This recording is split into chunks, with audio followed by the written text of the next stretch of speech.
Hey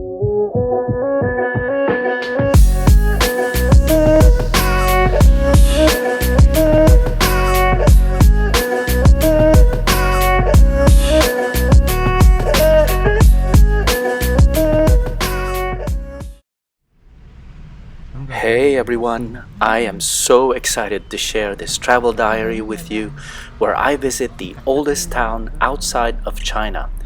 And it happens to be in Metro Manila. Yes, that's right. It's Binondo. My cousin Loida and I are on our way to meet up with our friend Ariel, who, among other things, happens to be an expert in Binondo. And on our way there, I got to see the Liwasang Rizal, also known as Rizal Park or Luneta, and also the National Museum of Fine Arts. As we drive over Jones Bridge, I'm thinking, have I never really been to Binondo? I mean, I was born in Quezon City, grew up there, and after moving to the US in the 80s, have been back to the Philippines multiple times. But other than passing through or going there to buy a specific item, I never really considered Binondo a destination. Well, that is until today.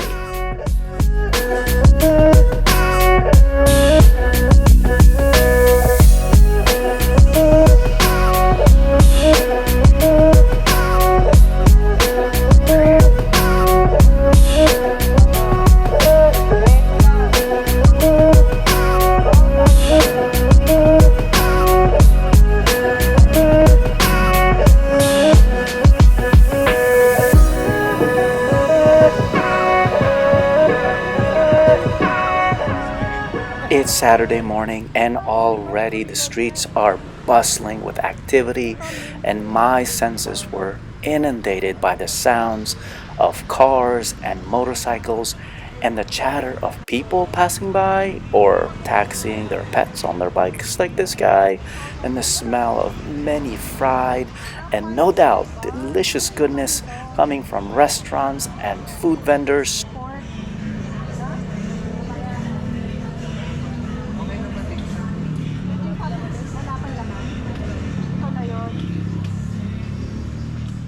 Oh my goodness. I just had coffee for breakfast, everyone, in preparation for today's food crawl, so I was really ready to eat. But not quite yet, because my attention was drawn to this unique structure. It's the Binondo Church, or more formally, the Minor Basilica and National Shrine of San Lorenzo Ruiz. It was established by the Dominican priests in 1596, and in front of it is the statue commemorating Roman Ongpin, a Filipino-Chinese businessman and philanthropist who helped the revolutionaries establish independence.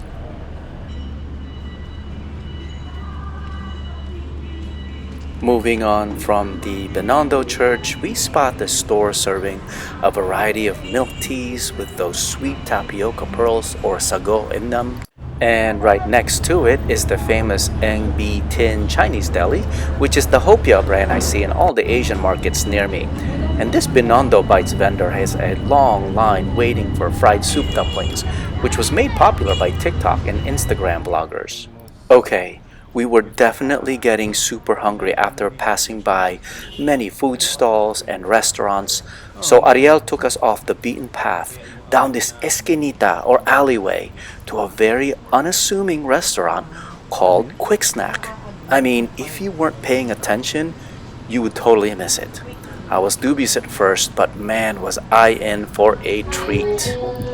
The place had a nostalgic hometown restaurant feel to it, which reminded me of a slightly more modern neighborhood carinderia where you went for affordable, satisfying comfort food. There's interesting art on the wall and a long write-up on the founder of the restaurant, Ama Pilar. She opened this very same restaurant in 1967 when she was 58 years old, and for nearly 60 years now, people have come to enjoy her family recipes. And now, it's our turn to also enjoy her legacy through the recipes they still serve today. First course is a sticky rice dish filled with pork and sausage called machang. It is sticky and savory and sweet at the same time. The pork filling was salty and tender with a hint of spices. We also shared a warm bowl of thick lomi noodles and delicious brown sauce with some shrimp and vegetables in it. I woke up early this morning, not because of jet lag at this point, but because I was so looking forward to this Binondo tour. I knew the plan was to not only enjoy the sights and sounds of this town, but definitely to also taste the local cuisine. So, as I said earlier, I only had coffee to make sure I'm ready to take Binondo all in. Well, at least as much as I could.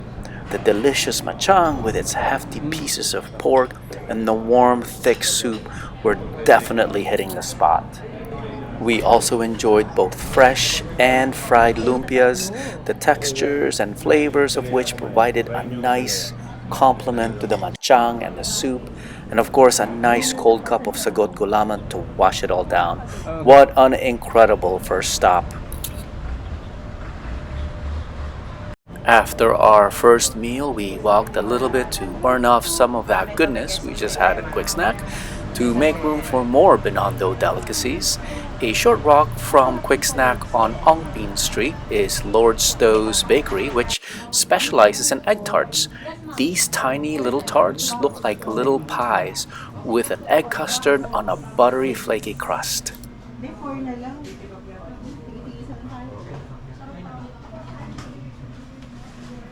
And reading the history of the bakery on the wall, an Englishman by the name of Andrew Stowe opened his first bakery in Macau in the late 80s and has since spread throughout parts of Asia. Now, I'm not sure if the bakery has any Filipino or Chinese roots, but I will say these tarts are super tasty and creamy and reminds me of the Filipino egg pies we have in the Philippines.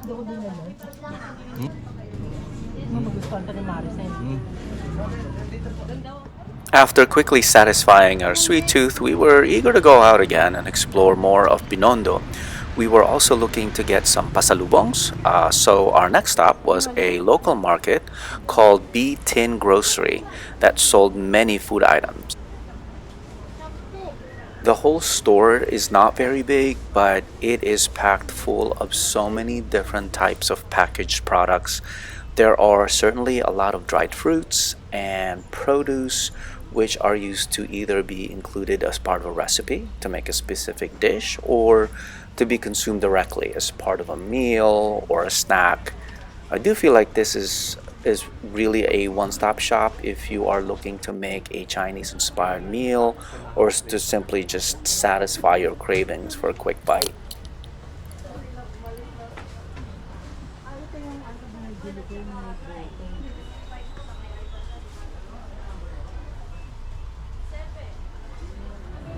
And right on the corner of Ongpin and Salazar, there is this street vendor selling sugarcane juice, and we were so eager to try it.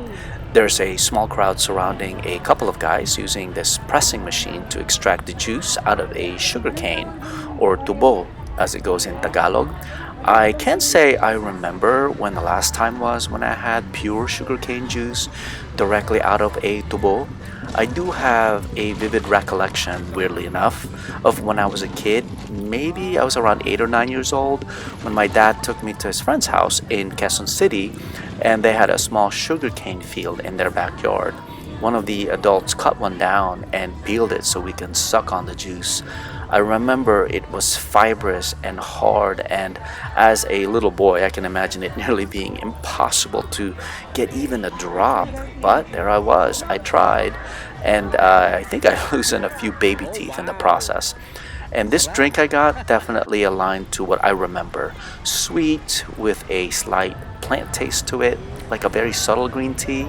But it's cold, it's refreshing, and it feels natural, and most certainly easier on my teeth. From the meat market to the store of red and gold right next to it, Binondo is such a colorful and textured town.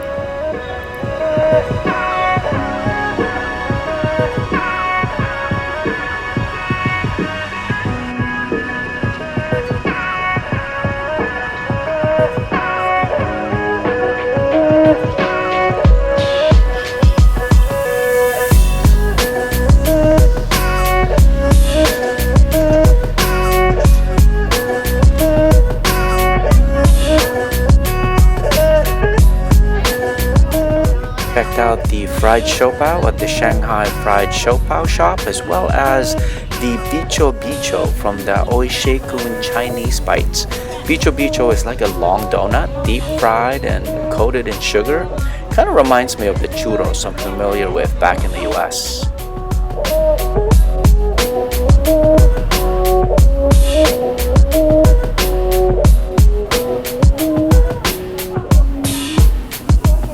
I will say sightseeing really works up an appetite because we are ready for another sit down meal, and this time it's at the super famous Tasty Dumplings. As of our visit this time, I learned that there are two tasty dumplings in Binondo. So we went to the one near the Binondo Church. I started off with a watermelon juice, which was very light in consistency compared to the sugarcane juice I just had, but both were super nice and sweet. For our first course, we had a warm plate of steamed dumplings, and Ariel seasoned it with green chili oil and some soy sauce.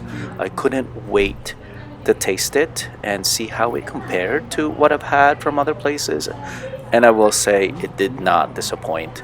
The pork inside had a nice savory flavor, and I can definitely taste the juices from it after the first bite. And that filling with the soft dumpling wrap around it really provided a satisfying quality.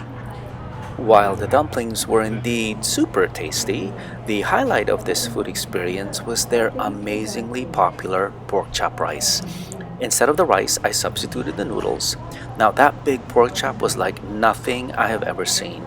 It looked like they flattened the pork chop, breaded it, and then deep fried it.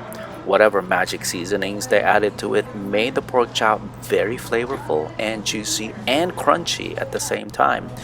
The noodles were good, but I think next time I'll order the rice. There's something about a warm steamed rice that enhances not only the flavor of any dish, but also its texture and experience altogether.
So, before the Spanish colonized Manila and eventually all of the Philippines nearly 500 years ago, trade between the Chinese and the indigenous tribes local to the area has long been going on.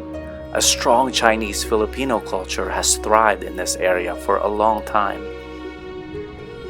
When the Spanish came, they settled in nearby Intramuros, a walled area that primarily served as the seat of colonial government. The Spanish were very careful and strategic to ensure they maintained and strengthened their control of the region.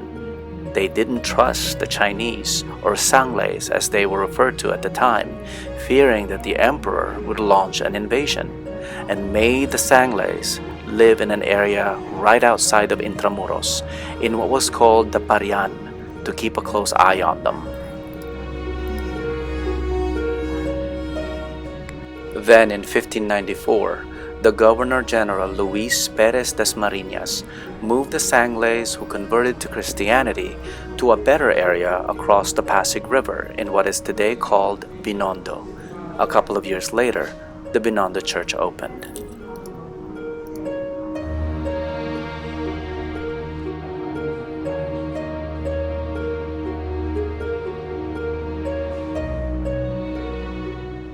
The museum has done an amazing job recreating major highlights of Binondo's history, like this drugstore called the Botica de San Fernando, which I'm not sure if this was based on an actual medicinal store in the past, but it definitely provided an interactive recreation of what drugstores were like a century or so ago. This particular exhibit has A.S. Watson and Company on a plaque on the wall. Our guide told us that A.S. Watson originated in the British colony of Hong Kong and had expanded to Binondo in the late 19th century. And we still see Watsons today in various parts of Metro Manila. I love this exhibit because you can actually touch the items here. Our guide played this gramophone while we were looking at what's inside this specific apothecary cabinet filled with medicinal herbs.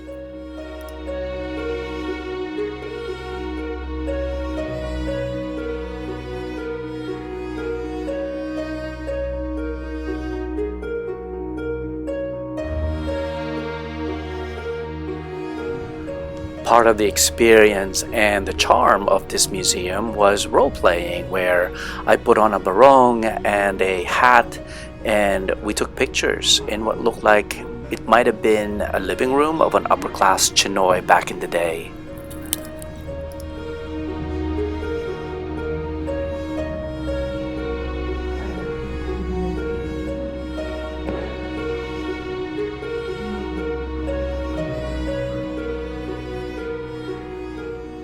And I'm coming into a recreation of a restaurant. Those make-believe smoked duck looked almost good enough to eat. The delicious spread of food made me hungry all over again. There's that chocolate exhibit right there using tablea and a picture of Go So Po, the founder of Poland Hopia. Our guide told us that Eng Bee Tin has been around since the early 20th century, while Poland came along in the 1960s. The Chinatown Museum is not a huge museum at all. I think I could have been done in 30 minutes or less, but it is packed full of information about the town's long history, so I could have been there for hours if I really wanted to. I will say I appreciated this Binondo tour so much more, knowing, as I mentioned earlier, what it took a long time ago to give me the experience I enjoyed today. Oh my gosh, look at this mooncake. I wonder how long it'd take someone to eat it all if it was real. Okay, wrapping up our awesome day of sightseeing, belly filling, and history learning, we went to Eng Bee Tin to buy hopia and decoy. I know I can get hopia in the US, which I do, but since I can get some directly from the source, I am all in. Dito nasa loob. Well everyone, thank you for letting me share my Binondo experience with you. Thank you to my cousin Doc Loida and our friend Doc Ariel for letting me tag along and have such a memorable time in the oldest Chinatown in the world. Let me know in the comments what your favorite Binondo experiences are. I plan to be back in a few months, so any tips would be amazing. I have a couple more videos coming up in this Manila Travel Diary series, so please stay tuned. Thanks for watching.